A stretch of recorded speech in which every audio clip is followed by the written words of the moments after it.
जी नाज़रीन अस्सलाम वालेकुम। और जनाब बहुत ही बड़ी ख़बर आ गई है कि 8 साल के बाद, सिर्फ 8 साल के बाद फ़ॉरेन फंडिंग का फ़ैसला इलेक्शन कमीशन सुनाएगा और ये फ़ैसला कल 10 बजे तक सुनाएगा। आज का जो वीलॉग है इस हवाले से बहुत बात हो चुकी है। आरिफ नकी, जनरल शुजा, अबू धाबी के वज़ीर इमरान खान, बहुत कुछ, हर बंदा बहुत कुछ कह चुका है। अब इस वीलॉग का मकसद ये है कि हम उन बातों पर गौर करें कि कल फॉरेन फंडिंग का फ़ैसला क्या आ सकता है, उसके बाद वफाकी हुकूमत ने क्या करना है, सुप्रीम कोर्ट ने क्या करना है। क्योंकि हम अभी तक देख रहे हैं ये सिस्टम इमरान खान को हेल्प करता है, चाहे कुछ भी हो। और ये कोई एक बात नहीं है, दसियों बातें ऐसी हैं कि जैसे पंजाब गवर्नमेंट का हालिया वाक़या, सिस्टम इमरान खान को हेल्प करता है। अब इतनी वाज़े चीज़ है फॉरेन फंडिंग, दुनिया कह रही है, हम नहीं कह रहे, दुनिया कह रही है, तो इसके बारे में भी सोचना चाहिए कि अब इसका क्या फ़ैसला आ सकता है। जी देखिए, इसका फ़ैसला, हम मुमकिन फ़ैसले उसके ऊपर बात करते हैं, लेकिन एक बात है कि जो तहरीक नवाज़ लीग के सपोर्टर हैं उनमें मायूसी फैली हुई है, क्योंकि इस सिस्टम ने जिस तरह से इमरान को सपोर्ट किया है, जिस तरह से उनको हर मुकदमे में रिलीफ मिला है, जिस तरह से वो हर चीज़ से बचते रहे हैं, तो उनको लग रहा है कि कल भी होना तो कुछ भी नहीं, कल भी अच्छा जी थोड़ा बहुत वो कोई कॉस्मेटिक किस्म के इकदाम कर देंगे, हो सकता है किसी का जनरल सेक्रेटरी को सिर्फ असद उमर जिसमें से रगड़ देंगे, बाकी कहेंगे चले जी कुछ नहीं होता। कुछ जो हैं वो बड़े एक्सट्रीम, जैसे कंवर दिलशाद जैसे हैं, वो बड़े एक्सट्रीम पोजीशन ले रहे हैं। कंवर दिलशाद एक्सट्रीम पोजीशन नहीं ले रहे, नहीं मतलब कानूनी तौर पे जो बता रहे हैं, कानूनी तौर पे बता रहे हैं कि जी पार्टी कालेदम करार दी जा सकती है, उनका इलेक्शन सिंबल कालेदम करार दिया जा सकता है, वफाकी हुकूमत को रेफरेंस भेजा जा सकता है। मिस डिक्लेरेशन के ऊपर इमरान नाहल भी हो सकते, क्योंकि उन्होंने एफिडेविट दिया था इलेक्शन कमीशन के अंदर कि जो मेरे फंडिंग है वो सारी पाकिस्तानियों ने की है, कोई फॉरेन एजेंसी ने या किसी इंडिविजुअल ने नहीं की। तो कानूनी पोजीशन जो देखी जाए, फाइनेंशियल टाइम की जो स्टोरी देखी जाए, उसके बाद आप जो स्टेट बैंक जो इन्होंने अकाउंट छुपाए हुए थे ईसीपी से, और स्टेट बैंक ने वो अकाउंट दिए हैं, 8 वॉल्यूम्स थे उनके उन अकाउंट्स के, जिनको पहले खुफिया रखा गया, फिर उनको शेयर किया गया लोगों के साथ, फिर उनमें लोगों की एक पूरी लिस्ट निकली जिन्होंने फंडिंग की थी। अगर आप देखें, फ़खर दुरानी की स्टोरी थी कि उन्होंने उन लोगों को कॉल की, तो उन्होंने आधे लोगों ने ये कहा कि हमने तो शौकत खानम के लिए पैसे दिए हुए थे। फिर फाइनेंशियल टाइम्स की जो स्टोरी, बड़ी डिटेल से हमने उस स्टोरी के बारे में भी बताया कि उसमें शेख नयान के भी नहान जो है उनके भी पैसे ने दिए थे, वो फंडिंग आ रही है। फिर उसके बाद एक इजरायली कंपनी जो थी उसकी फंडिंग है। फिर आपने चैरिटी के लिए एक क्रिकेट मैच करवाया, उसकी फंडिंग आपने इनके अकाउंट में भेजी, तो बहुत ज़्यादा। फिर एक पाकिस्तानी जो हैं वो, उनकी बीवी इंडियन है, उनकी कंपनी इंडिया में रजिस्टर, उन्होंने फंडिंग की। फिर एक इंडियन कंपनी ने, यूएस नेशनल था, इंडियन बॉर्न, उस इंदौर दो सजाना, उसने भी फंडिंग की। तो आपको इतने नेक्सेस मिलते हैं इजराइल के साथ, इंडिया के साथ, कनेक्ट करते जाए डॉट आप सारे, तो बहुत कुछ जो है ना आपको मिलना शुरू हो जाता है। लेकिन अब वो कल ट्रांसलेट होगा फैसले में, नहीं, ये हमने देखना। अच्छा, इसमें देखिए, ये सवाल इसलिए हम ये कर रहे हैं, ये गुफ्तगू, आज तक की हिस्ट्री देख लेते हैं। इमरान खान ने क्या क्या जराइम किए और उसका नतीजा क्या निकला। इमरान खान ने सबसे पहले इमरान खान ने सिविल नाफरमानी का ऐलान किया, जो बगावत के ज़ुमरे में होता है। कोई आज तक उसका मुकदमा चला नहीं। इमरान खान ने पार्लियामेंट और पीटीवी पे हमले का हुक्म दिया, सदर की और इमरान खान की ऑडियो मौजूद है, कोई उसका हल निकला। फैज़ाबाद धरना, कोई उसका आज तक जवाब मिला। अभी पिछले दिनों इमरान खान ने जो केपीके से जुलूस निकाला था, उसमें सुप्रीम कोर्ट ने कहा था आप इस जगह से नहीं जा सकते। इमरान खान डी चौक पहुँच गए, कोई उसका नतीजा निकला। और पंजाब असम्बली बड़ी रीसेंट एग्जाम्पल है, सारी चीज़ें इकट्ठी हो गई। इमरान खान भी की ना, आइन शिकनी की, वो तहरीक अदम एतमाद में आइन कोई शिकनी, कोई उनका कोई सज़ा नहीं मिल सकी। तो ये अब अचानक ये कैसे हो जाएगा कि ये सिस्टम उनको कालादम करा दे देगा, उनकी जमात को, उनके असासे ज़ब्त कर लेगा, उनका निशान ज़ब्त कर देगा। अभी तक सिस्टम उनकी हेल्प करता है और बहुत सारी थ्योरियाँ मार्केट में हैं। तो आज जो हमने ये वीलॉग किया ये बेसिकली थ्योरियों पर ही है कि लोग क्या क्या कह रहे हैं, क्या क्या हो सकता है। एक थ्योरी ये है, उसमें कुछ रियलिटी भी है कि ये सुप्रीम इलेक्शन कमीशन तो फाइनल ऐलान नहीं करेगा। पार्टी कलअदम करने का तरीका जो है वो ये है कि आप वफाकी हुकूमत को पेश कर देंगे। वफाकी हुकूमत शहबाज शरीफ साहब की है, वो ठंडे मीठे से आदमी हैं, तो वो तो वहाँ से नहीं होने लगा। फिर ये सुप्रीम कोर्ट में चले जाएंगे। सुप्रीम कोर्ट में आपको पता है कौन बैठा है, कोई फुल कोर्ट थोड़ी बन जाएगा। तो वो एक कॉन्स्पिरेसी थ्योरी है। आपके पास भी बड़ी कॉन्स्पिरेसी थ्योरी। देखिए, एक ये भी कह रहे थे कि कल जी कुछ नहीं होगा, अगर फॉरेन फंडिंग साबित हो जाएगी तो पीटीआई को एक शोकाज नोटिस दे दिया जाएगा, उसके बाद फिर वही मामला चल सो चल जो 8 साल से हम देख रहे हैं। ये भी एक थ्योरी है कि कल हो सकता है वो फंड जब्त कर लें और भेज दें, बाकी बॉल जो है वो कोर्ट में चली जाए वफाकी हुकूमत के कि जी आप रेफरेंस दायर करें सुप्रीम कोर्ट में, इस पार्टी को कालेदम करार देंगे। आप रेफरेंस दायर करें 62, 63 के ऊपर, इमरान के ऊपर कोई सादिक उम्मीद नहीं रहे इस डिक्लेरेशन के ऊपर। लेकिन ये बात याद रखें कि जो हमारी लॉ मिनिस्ट्री बड़ी कमज़ोर है। इतना शोर डाला जाता है, जैसे आप चीफ जस्टिस को उसमें देख रहे, काजी फायजी साहब का हाथ यूँ करके आया, जस्टिस तारिक का हाथ यूँ करके आया, और अटॉर्नी जनरल के ख़त के लिए जो कि कंप्लीट आया भी नहीं, कुछ उसमें भाम रह गए कि 2 दिन ट्विटर के ऊपर शोर डलता रहा। तो हमारी लॉ मिनिस्ट्री कितनी जल्दी रेफरेंस बनाएगी? फिर आगे आपके 3 जजेस भी बैठे हुए हैं, आपको उनसे कितना इंसाफ मिलने की उम्मीद है? लोगों को नहीं है, 80% लोगों को नहीं है उम्मीद कि वो इमरान के खिलाफ कोई फैसला दे सकते हैं। लेकिन एक तरफ ये भी देखा जाए कि कल सिक्योरिटी बड़ी टाइट कर दी गई इलेक्शन कमीशन की, उन्होंने रेंजर्स वहाँ पे तैनात कर लिए, किसी भी पार्टी के वर्कर को आने की इजाज़त नहीं है। इतनी टाइट सिक्योरिटी है तो क्या फ़ैसला ऐसा आ रहा है? और आज भी इमरान खान ने जब तकरीर की तो इलेक्शन कमिश्नर के ख़िलाफ़ की। और अब आप ये देखें कि जैसे जैसे ये फ़ैसला करीब आना शुरू हो गया था तो इमरान ने एक नैरेटिव बिल्ड करना शुरू कर दिया था चीफ इलेक्शन कमिश्नर के खिलाफ। अच्छा, वो नैरेटिव में है कुछ नहीं। पहले वो डस्का इलेक्शन का वो कह रहे थे कि जी जो डस्का का इलेक्शन है उसमें तो धांधली साबित हुई है ना, एक कमेटी बैठी, उसकी रिपोर्ट आई, उसकी फाइंडिंग में साबित हुई है।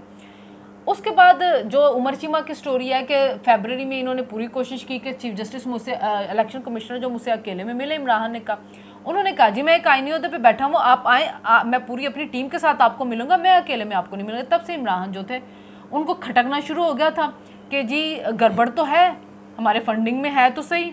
उसके बाद से उन्होंने उनके खिलाफ बोलना शुरू कर दिया। अभी आप देखें कि ज़िमनी इलेक्शन जो है, आज चीफ जस्टिस भी उसका क्रेडिट ले रहे थे कि जी हम पीछे खड़े थे तो इस वजह से इलेक्शन साफ शफाफ हुए।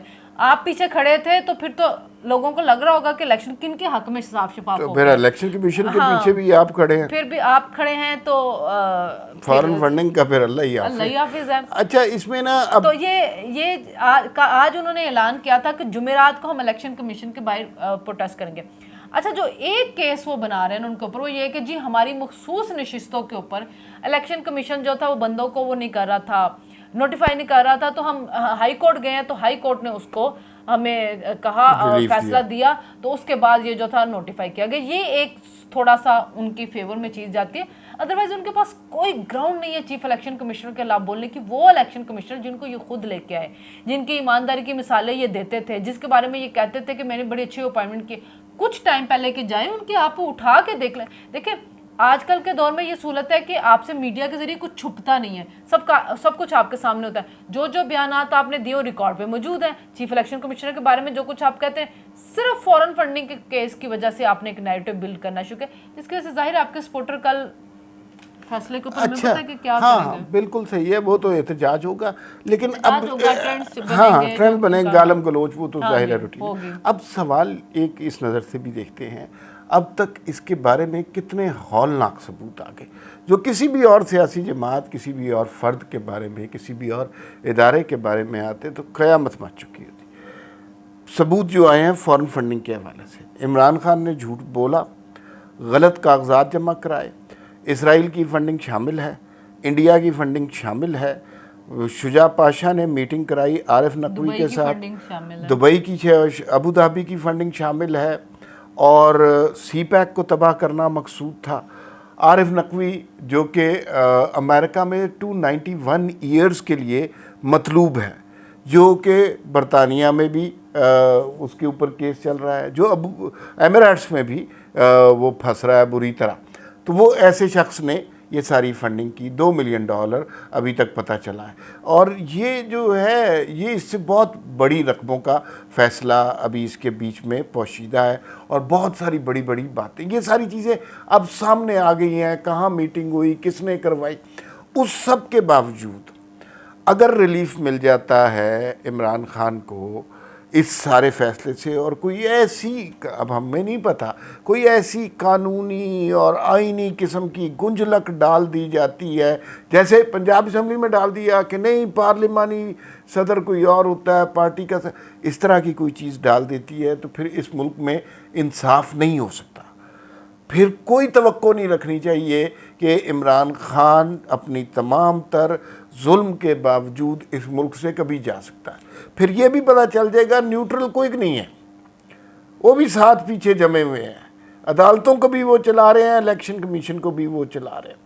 और अगर फैसला इन तमाम सबूत के बावजूद इमरान खान के ख़िलाफ़ नहीं आता, तो फिर हमें इंसाफ से मुकम्मल तौर पर नाउमीद हो जाना चाहिए। देखिए, फाइनेंशियल टाइम्स की जो स्टोरी है वो बरतानिया का एक न्यूज़पेपर है, इमरान खान उस पर केस कर देते हैं अगर उनकी स्टोरी झूठी है, और उनकी स्टोरी के अंदर सारे फैक्ट्स, और कल उन्होंने इंटरव्यू भी दिया है पब्लिक टीवी के ऊपर, नीला शिगरी को, वो अपनी स्टोरी के साथ स्टैंड करें। देखिए, जब शहबाज शरीफ के खिलाफ स्टोरी आई थी डेली मेल में, उन्होंने इल्ज़ाम लगाया था, तो शहबाज शरीफ ने उनके ऊपर जाकर बरतानिया में केस किया था। इमरान खान भी अगर सच्चे थे वो कर देते, लेकिन इमरान खान झूठे हैं। इमरान खान ने अकाउंट्स छुपाए हैं, इमरान खान ने उन अकाउंट्स को पहले कहा कि ये हमारे हैं नहीं, फिर बाद में उन्होंने कहा कि नहीं जी ये तो असद कैसर ने, इमरान इस्माइल ने, एक दो और लोगों ने, इन्होंने चेयरमैन के नोटिस में लाइव बगैर खोले हैं। फिर पता चला कि नहीं जी ये तो चेयरमैन के साइन से खुले हुए हैं। इतनी चीज़ें सामने हैं, लेकिन अवाम अभी भी मायूस है, उनको उम्मीद नहीं है। हालांकि ये जो आरिफ नकवी वाला है वो अमेरिका में गिरफ्तार है, उन पे केस चल रहा है। अगर वो साबित होता है 200 साल की कैद होनी, जिसमें इमरान खान भी जो है शामिल होंगे, क्योंकि उनके ऊपर केस ही यही है कि उन्होंने मनी लॉन्ड्रिंग की है। उनको जो पैसा दिया गया, उन्होंने वो पैसा अपने रिश्तेदारों को, कुछ उन्होंने तहरीक इंसाफ के अकाउंट्स में डाले हैं, तो वो तो इमरान खान के ऊपर भी जालसाजी का, फ्रॉड का बनेगा। यहाँ से तो छूट जाएंगे, लेकिन अमेरिका से वो नहीं छूटेंगे, बरतानिया की अदालतों से वो नहीं छूटेंगे। लेकिन हमारे मुल्क का मसला ये कि हमारी अदालतें 130वें नंबर पे आ चुकी हुई हैं। हमारे मुल्क का मसला ये कि हम एक इदारे की तरफ देखते हैं कि वो पूरा पाकिस्तान चला रहे होते हैं, और लोगों को यकीन ही नहीं आता कि जितनी मर्जी वो बात कर दे कि हम न्यूट्रल, लोगों को यकीन नहीं आ रहा था। कल के फैसले के बाद तो वाकई ही देखना होगा कि वो न्यूट्रल हैं कि नहीं हैं, मुल्क में आइन और कानून की वाकई बालादस्ती हो रही है कि नहीं हो रही। लेकिन अगर बिलफर्ज इलेक्शन कमीशन करार भी दे देते कि हाँ जी फंडिंग हुई हुई है, ममनुआ फंडिंग हुई है, जो कि हुई है, जो कि साबित हो चुकी है, हमें नहीं पता कि इलेक्शन कमीशन उससे बच के क्या फैसला देगा, तो फिर लोगों को अदालत नजर आ रही है कि 3 जज बैठे हुए हैं, वो इमरान को क्लीन चिट दे देंगे। तो ये सारी जो चीजें हैं, लेकिन ये मुश्किल पता क्यों हो गया हुआ है? देखिए, फॉरेन फंडिंग का फैसला अगले 50 साल नहीं आना था। ये फैसला कैसे आ रहा है? ये फैसला इसलिए आया है कि पॉलिटिकल जमातों का प्रेशर पड़ा है, फाइनेंशियल टाइम्स की स्टोरी आई है, दुनिया के बड़े बड़े लोगों के बयानात आने शुरू हो गए हैं। लेकिन उसका असर इन 3 जजेस पे पड़ेगा, वो नहीं पड़ेगा। अच्छा, नहीं, उसका इम्पैक्ट यहाँ तक तो हम मान सकते हैं कि वो केस जो 8 साल पड़ा रहा, सड़ता रहा, अकबर एस बाबर बेचारे अदालतों में फाइलें लेके फिरते रहे, उसका फैसला आ रहा है। एक स्टेप ये तो हो गया। अब वो फैसला क्या होता है, क्या जजेस उस पर मजबूर होते हैं? देखिए, सिस्टम में बाज़ औक़ात कुछ चेंज होती है। जैसे हमने शुरू में डिस्कस किया कि सारी चीज़ें इमरान खान की फेवर में हुई हैं, जो मर्जी कर लें, वो सिस्टम का लाडा है। लेकिन एक जगह सिस्टम उसके ख़िलाफ़ गया, और सिस्टम से मुराद को ये एक और ही अनोखा किस्म का सिस्टम है, जिसमें अदलिया भी है, इस्टेब्लिशमेंट भी है, नैब भी है, पुलिस भी है, मीडिया भी है। इन सब का एक नेक्सस है जिसे मैं सिस्टम कह रहा हूँ। उस सिस्टम ने हेल्प कब की? जब तरीके अदम एतमाद पेश हुए, और वो नहीं, वो पहली दफ़ा न्यूट्रल हुआ, इमरान खान को वजारत उज़्मा से हटा दिया गया। ये इस सिस्टम ने एक कामयाबी हासिल की है एक डिक्टेटर के ख़िलाफ़। बाकी जहाँ जहाँ इमरान खान इंसाफ के कटहरे में खड़े हुए हैं, इंसाफ और आइन पाँव तले रौंदा गया और इमरान खान को जो है वो फतह नसीब हुई। आप ये देखें कि मलक रियाज का केस आपके सामने आया हाँ। कि 50 अरब रुपया उन्होंने कौमी खजाने को नुकसान पहुंचा। आपने देखा कि आरिफ नकवी को 85 अरब रुपया वो माफ करना चाह रहे थे, वो उन्होंने कौमी खजाने को। तोशा खाना केस आप देख लें कि उन्होंने कौमी खजाने को नुकसान पहुंचाया। फराह गोगी के जो सामने आए कि पोस्टिंग वगैरह को उन्होंने किया, अद्विया स्कैंडल, पेट्रोल स्कैंडल, BRT, मालन जब्बा, आप खोलते जाएं केसेस इतने ज़्यादा जिससे उन्होंने इतना ज़्यादा नुकसान पहुंचाया खजाने को, लेकिन कहीं पे भी सिस्टम अभी तक उनको टच नहीं, बल्कि वो और इल्ज़ामात दूसरों के ऊपर लगा रहे होते, वो और अपने आप को मसीहा और पारसा साबित करने की कोशिश कर रहे होते हैं। आज भी फवाद चौधरी कह रहे थे कि जो सबसे बड़ी जो है वो इस्टेब्लिशमेंट अवाम है, अब अवाम को फैसला करने नहीं, तो ये अवाम मियाँ साहब के मामले में नहीं थी जब आपने एक अकामे के ऊपर बेटे से 10,000 तनख्वाह ना लेने पे उनको ताहयात नाअहल करवाया। आप चले उस टर्म के लिए उनको हटवा देते वज़ीर, लेकिन ताहयात नाअहली बनती थी, नहीं बनती। आपने तब क्यों नहीं अवाम को फैसला करने दिया, आपने उनके ऊपर पाबंदी लगवा दी। तो आज आपको याद आ रही है कि आप सारा कुछ करके इजराइल से, इंडिया से फंडिंग लेके, दुबई से फंडिंग लेके, CPEC को तबाह करके, इकोनॉमी को तबाह करके, मुल्क को नुकसान पहुंचा के, हर गैर कानूनी काम करके, खजाने को लूट के, दुनिया जहां से कर्ज लेके आप सारे खा पी गए। अब आप कह रहे हैं कि अवाम इस्टेब्लिशमेंट अवाम को होना चाहिए। क्यों होना चाहिए? क्यों नहीं आप कानून की पकड़ में आएंगे? अब आना चाहिए। कल का फैसला जो है सारे सबूत अवाम के सामने है, एक एक चीज़ अवाम के सामने है। आपको स्टेट बैंक ने हर चीज़ खोल के रख दिया है, जो आपका फॉरेन मीडिया है उन्होंने आपके सामने हर चीज़ खोल के रख दी है। पाकिस्तानी मीडिया की हम बात नहीं करें, फॉरेन मीडिया की बात करें। अगर उनकी स्टोरी झूठी है तो जाएं जाकर उनके ऊपर बरतानिया मुकदमा करें। कल आपको आइन कानून के मुताबिक फैसला करना होगा, वरना आप अपना तारीख में नाम वही लिखाएंगे जहाँ पे जस्टिस मुनीर का लिखा हुआ है, जहाँ पे जस्टिस नवारुल हक का लिखा हुआ है, जहाँ पे जस्टिस साकिब निसार का लिखा हुआ है, जस्टिस खोसा का लिखा हुआ है, जस्टिस गुलजार का लिखा हुआ है। वो आज अपने निकल नहीं सकते। आपको जस्टिस खोसा कहीं नज़र नहीं आते हैं, कहीं वो किसी बार से खिताब नहीं कर रहे होते हैं, कहीं कोई आइन साज इदारे उनको बुला नहीं रहे होते हैं, कहीं वो किसी यूनिवर्सिटियों में लेक्चर नहीं दे रहे होते हैं। इस वजह से नहीं दे रहे होते कि उन्होंने सिस्टम को तबाह किया है। सिकंदर सुल्तान साहब ने बड़े अच्छे कानूनी आइनी फैसले पहले भी लिए। कल उनको डरना किसी से नहीं चाहिए। इमरान के प्रेशर में बिल्कुल मत आए। इमरान कुछ भी नहीं कर सकता। वो सब तब तक होता है जब तक आप उससे डर जाते हैं। वो इस साइकी के साथ खेलता है, माइंड गेम वो हमेशा जो कहते हैं ना, तो वो उस गेम के साथ चलते हैं कि वो ऊपर से वार करना शुरू कर देते हैं, ऊपर से अटैक करना शुरू करते हैं। उनके अटैक में ना आए, तारीख में अपना नाम। अच्छा, इसमें ये जो है ना साकिब निसार और खोसा वगैरह जैसे लोगों को परवाह नहीं होती कि तारीख में उनका क्या नाम लिखा जा रहा है। वो और ये एजेंडे पे होते हैं, वो टूल्स बने होते हैं और उनके अपने फ़ायदे होते हैं, वो अपना काम कर रहे होते हैं। दूसरी बात ये है कि फॉरेन फंडिंग केस के हवाले से तहरीक इंसाफ का रवैया क्या रहा है।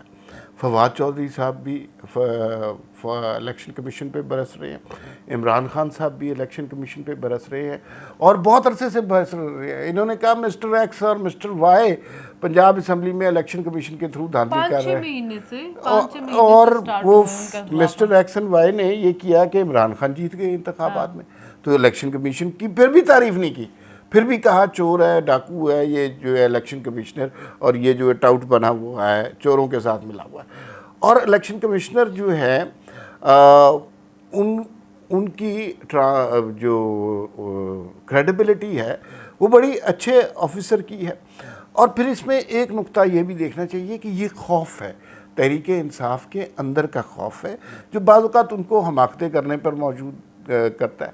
आज जो इमरान खान साहब ने इस्लामाबाद में ख़िताब किया, अब छोटी सी बात है, सारे लीडर्स पहुंचते हैं, लोग उनसे सवाल करते हैं और सवालों के जवाब होते हैं, कुछ जवाब पसंद आता है, कुछ नहीं पसंद आता। लेकिन तहरीक इंसाफ को फॉरेन फंडिंग के हवाले से इतना खौफ है। वो हमारे दोस्त हैं, हैदर शिराजी ने सवाल किया। हैदर शिराजी ने ये सवाल किया कि आरिफ नकवी के साथ आपके क्या ताल्लुकात हैं, क्या वो आपके बिजनेस पार्टनर हैं? थोड़ी सी जिन्होंने मनी लॉन्ड्रिंग, अच्छा, जिन्होंने थोड़ी सी मनी लॉन्ड्रिंग की है। तो इमरान खान ने ऐसे करके ना, नहीं दूंगा, इसका मैं जवाब नहीं दूंगा। अच्छा, ये किस किस्म का माइंडसेट है? इसी से एक तो खौफ पता चलता है कि इस सवाल से ख़ास तौर पे खौफ है। दूसरा ये है कि आप पब्लिक रिप्रेजेंटेटिव हैं, आप वज़ीर आज़म रहे हैं, आप लोगों के वोटों से मुंतखब हुए हैं, यहाँ डेमोक्रेसी है। लोगों के सवालों का जवाब आपको देना होगा। वो बादशाहते तो चाहते हैं ना कि मेरी मर्जी का जज, मेरी मर्जी का आर्मी चीफ, मेरी मर्जी का चीफ इलेक्शन कमीशन, मेरी मर्जी के पार्लियामेंट, मेरी मर्जी का सदर, मेरी मर्जी की आवाम, मेरी मर्जी का मीडिया। बस वो एक बादशाह तो और मैं हूँ और मेरी मर्जी का सारा कुछ हो, मुझसे कोई सवाल ना कर सके। खान साहब के घर का चैनल ARY, खान साहब के घर का प्रोग्राम पावर प्ले, उसने भी फॉरेन फंडिंग के ऊपर प्रोग्राम किया हुआ। अच्छा, एक थ्योरी जो आप मुझे बता रही थी वो ये है कि अच्छा ये अब सारी थ्योरीज हैं, इसमें कोई कंक्रीट एविडेंस नहीं है। कल के फैसले से पहले पहले हम मुमकिनात सोच लेते हैं। वो मुमकिनात में एक मुमकिनात ये भी हो सकती है, कॉन्स्पिरेसी थ्योरी, कि परवेज़ इलाही को जो पंजाब में लगाया गया है इसके पीछे भी एक राज है। और हमारे यहाँ एक सीना गजट चलता है ना, तो वो राज ज़रा बताए ना क्या है। वो तो मेरा अपना ख्याल है और कुछ लोगों से भी है कि पंजाब में इनको परवेज़ इलाही चाहिए था, ओरिजिनल प्लान इनका यही था। वो जब दरमियान में चेंज हो गया, अब परवेज़ इलाही आ गए हैं, अब वज़ीर आला वो बन गए ओरिजिनल प्लान के मुताबिक। कल अगर पार्टी कलअदम करार दे दी जाती है, इमरान खान नाअहल करार दे जाते हैं, तो हो सकता है कि पार्टी परवेज़ इलाही को दे दी जाए। अच्छा, इमरान खान अगर नाअहल हो जाए तो पार्टी परवेज़ इलाही को दे दी जाए। और काफ लीग से इस्टेब्लिशमेंट के रिश्ते बड़े पुराने हैं। पीटीआई दोबारा रजिस्टर्ड हो जाए किसी और नाम से और काफ लीग उसके सरबराह परवेज़ परवेज़ इलाही इलाही उसके सरबराह बन ये जाएंगे भी- और इमरान खान उनके ताहयात चेयरमैन बन जाएंगे, जो किसी इलेक्शन में हिस्सा नहीं ले सके, उनको कभी वजीर आज़म नहीं बन सके। मेरे ख्याल में हमने काफ़ी मुमकिनात, काफ़ी दो सारी चीज़ों पे बात करना अब रह गई है। पहली बात, मुख्तसरन आखिरी एनालिसिस करते हैं। पहली बात यह है, कल इलेक्शन कमीशन का फैसला आता है, वो इमरान खान को क्लीन चिट दे देते हैं, कहते हैं ऐसा नेक आदमी आया ही नहीं बरे सगीर में। और तो इसके चांसेस 80% है। अच्छा, उस सूरत में ये जमहूरी जमातों का क्या रिएक्शन होगा? सर पीट लेंगी। सर देखे वो कर क्या सकती हैं। आपने यहाँ पे नहीं, अवाम को बाहर निकाल के सारा भाई अवाम को क्या निकालेंगे जब अवाम को आप निकाल नहीं सके सुप्रीम कोर्ट के फैसले। सुप्रीम कोर्ट एक दफ़ा फैसला देती है कि पार्टी का सरबराह जो होता है उसके फैसले के खिलाफ आप जाएंगे, वोट नहीं गिना जाएगा, आप नाअहल हो जाएंगे। दूसरी दफ़ा कहती है नहीं जी, पार्लिमानी सरबराह जो होता है उसके आप क्या कर सकें, कुछ भी नहीं। कल अगर इतने सारे सबूतों के बावजूद, इंटरनेशनल न्यूज़ जो आ रही है उसके बावजूद, पाकिस्तान के अंदर उसके बावजूद अगर वो क्लीन चिट देती है, तो अवाम ने भी फिर क्लीन चिट दे देनी है, फिर खान 2/3 अक्सरियत के साथ। अच्छा, दूसरी सिचुएशन ये है, दूसरी सिचुएशन, और ये आखिरी बात है कि अब वो इलेक्शन कमीशन का फैसला बड़ा सख्त आता है। वो पार्टी भी तहरीक इंसाफ भी बंद कर देती है, असासे भी जब्त कर देती है, इमरान खान को नाअहल भी कर देती है, गिरफ्तारी का हुक्म भी दे देती है। ये सारे इलेक्शन कमीशन की तरफ से पता नहीं हो सकते हैं कि नहीं, एजम्पशन है। अगर इस तरह के सारे काम हो जाते हैं तो रिएक्शन क्या होगा? रिएक्शन ये होगा कि पंजाब के अंदर अपनी हुकूमत है, वहाँ पे वो निकालेंगे, जुलूस हंगामे करेंगे, पेशावर में कर लेंगे, वफाक में कुछ नहीं कर सकेंगे, सिंध में कुछ नहीं कर सकेंगे, बलूचिस्तान में कुछ नहीं भी, और वो भी चंद दिन का तमाशा होगा, उसके बाद कुछ भी नहीं होगा।